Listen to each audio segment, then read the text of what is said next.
Those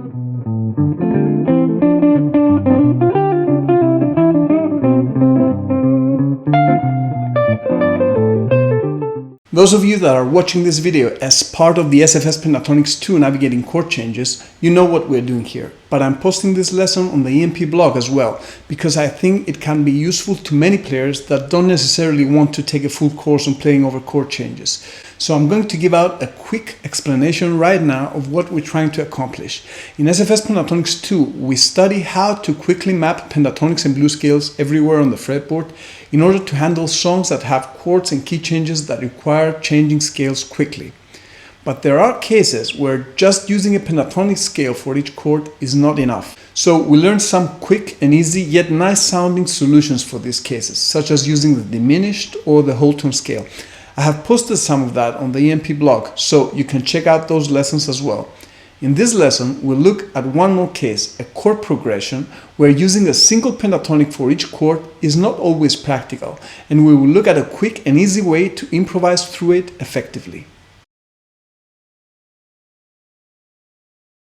If you don't know what a 2-5 progression is, don't worry, I will give you a quick explanation in just a bit. A 2-5 chord progression is extremely common in jazz, especially traditional jazz styles. In fact, if you look at jazz standards from a real book or a fake book, many of them are constructed almost exclusively of chains of 2-5s in different keys.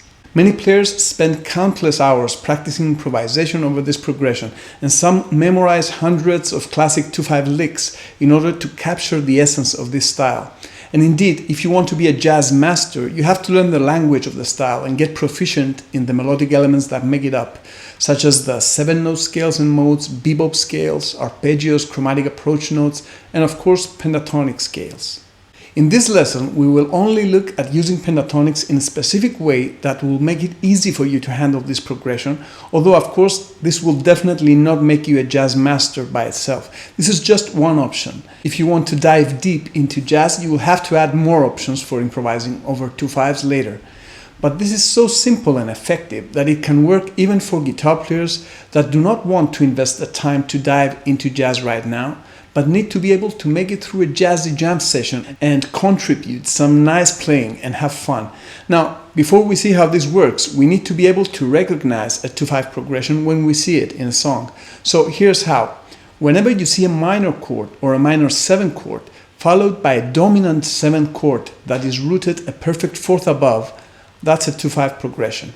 For example, let's say I have a D minor followed by a G7. Count 4 notes up from the D and you have D, E, F, G. That's a perfect fourth up, so D minor followed by G7 is a 2-5. Now, I don't want to turn this into a theory lesson, so that's all I'm going to say. If you want, you can research this more on your own. So whenever you see this kind of progression, your first reaction, based on what we learned already, would be to play 2 separate pentatonics or blues scales, in this case D minor and then G major. And indeed, that can sound okay. Here's an example of that.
So that option is okay, but in jazz, there are cases where these chords move so quickly that it's not practical to switch for each one.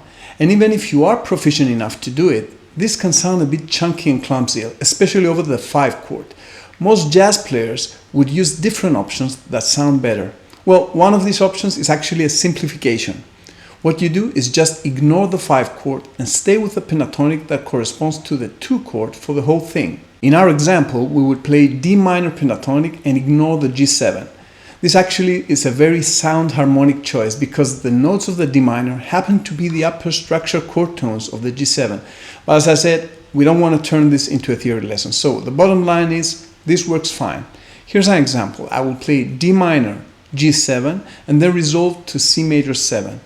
This is the 1 chord, and it's the most usual resolution for 2/5s in songs. So I'm going to improvise using D minor pentatonic for the first 2 chords, and then C major for the third.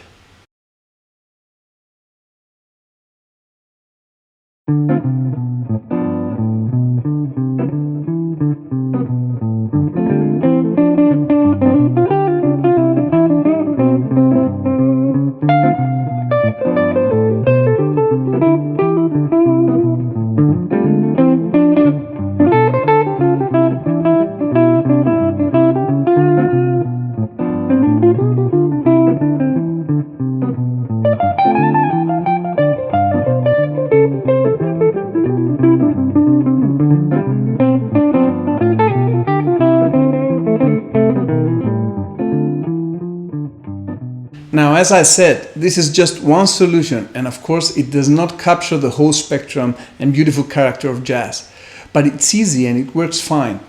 This approach is actually used in other styles as well. A well-known example is an old Tito Puente tune called Oye Como Va that most of you probably heard played by Carlos Santana.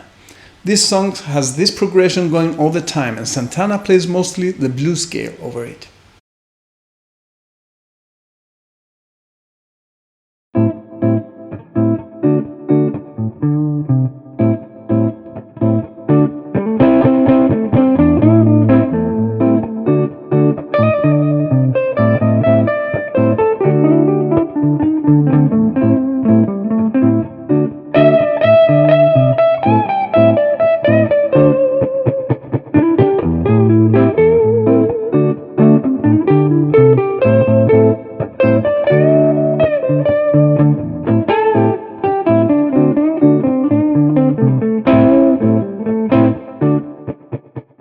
So what you can do is to find any of the many available free 2/5 backing tracks on YouTube or elsewhere on the internet and practice this yourself. Use the pentatonic or blues scale that corresponds to the 2 chord over the whole 2/5, and if there's another chord after that, use an appropriate pentatonic for that as well. Well, thanks for watching, and if you're watching this as part of SFS Pentatonics 2, I will see you in the next lesson where we will talk about handling minor 2/5s. If you're watching this on the EMP blog or anywhere else, don't forget to help me by clicking like, share, subscribe, any of those good things. So, see you soon, and remember, enjoy your practice and be effective.